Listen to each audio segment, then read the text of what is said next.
We're taking a look here at the first solo from the track Dogs in what I'm calling part 1 of the song. It's the part of your tab that runs from bar 33 to bar 49 or maybe 50. Now Dave Gilmour, in most of his solos, very conveniently breaks up the solo into phrases, musical phrases. So we won't necessarily cover it a bar at a time, we'll cover it a phrase at a time. So here's the first phrase we're going to have a look at. It's bars 33 and 34 on your tab.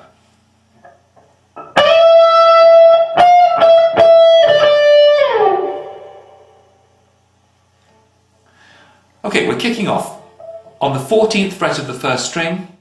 Okay, so for the second part of Dogs, we're looking at the rhythm acoustic guitar part that's underneath the famous and wonderful twin lead solo from those two harmonized guitars. We are in the key of, well, E minor.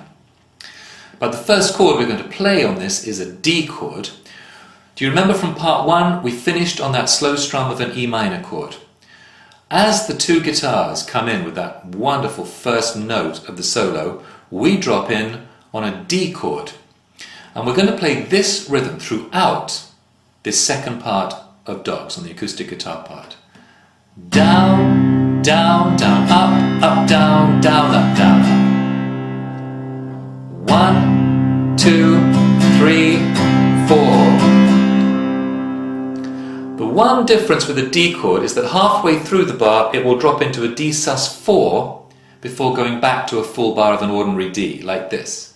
1, 2, 3, 4. It's actually not half a bar, it's one beat. 1, 2, 3, 4, and then a full bar of ordinary D. And I'm going to try and sing the guitar part just so you can get a sense of where we are. This is going to sound bad, but it's purely for teaching purposes, he said, making an excuse. Bound down, ba-da-da-da-da.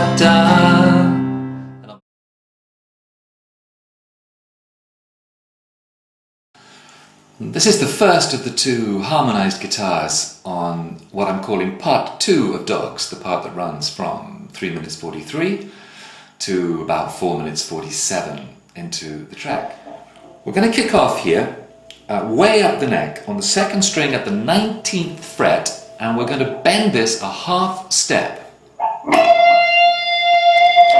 Quickly. So make sure that bend doesn't go up too gently, you know. It's not that kind of bend, you want to get straight up. Hold it there for, it's about the duration of half a beat, and these beats are very slow. 1, 2, 3, 4. And just before the first beat of the next bar, you'll let that bend come down and pick the note again unbent at the 19th fret. It's coming from bar 14 of your tab.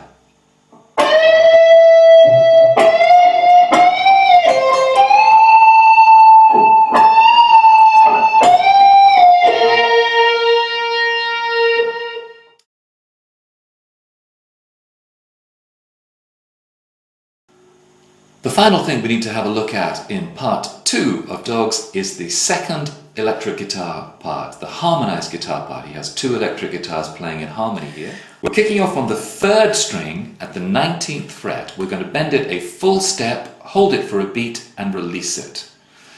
1 and 2 and 3 and 4 and 1. Notice the bend is very quickly up and then released more slowly, or released just before you're going to pick it again. I won't go into a lot of detail about how quick the bends are and how slow, because they're identical to the way you played them in part 1. The phrasing of when the bends go up and when they come down, when you stop a note, must be exactly the same as the first electric guitar part. That's better. Alright, let's take a look, as we did with guitar 2, let's take a look at that whole phrase from bar 14, because they really belong together.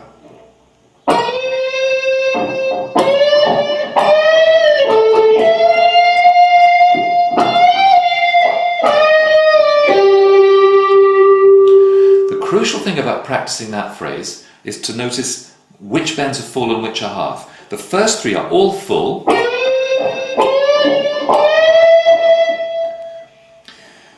Then the 19th fret second string bend is a half.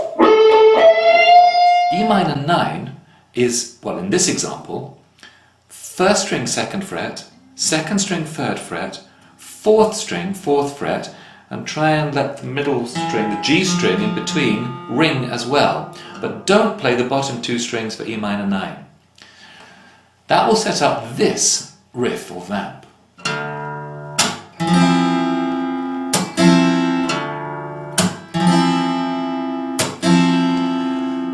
Now that little two-chord vamp comes up again and again and again in this 3 to 3¼ minutes of this part of the song.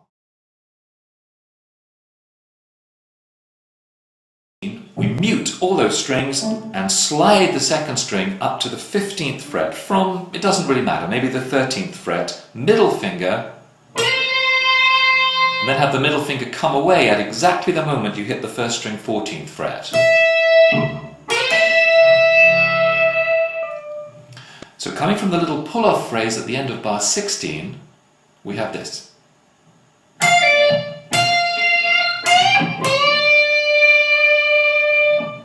The stop at the top of the bend is the pick.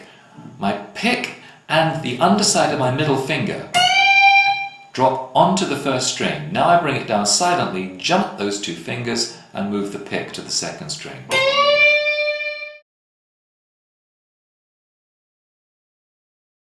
We only want those two notes and we don't want the fourth string. Okay, and we're going to come down with a sequence of these octaves that basically echoes the melody. Let me play it for you, and then we'll run through what's happening here.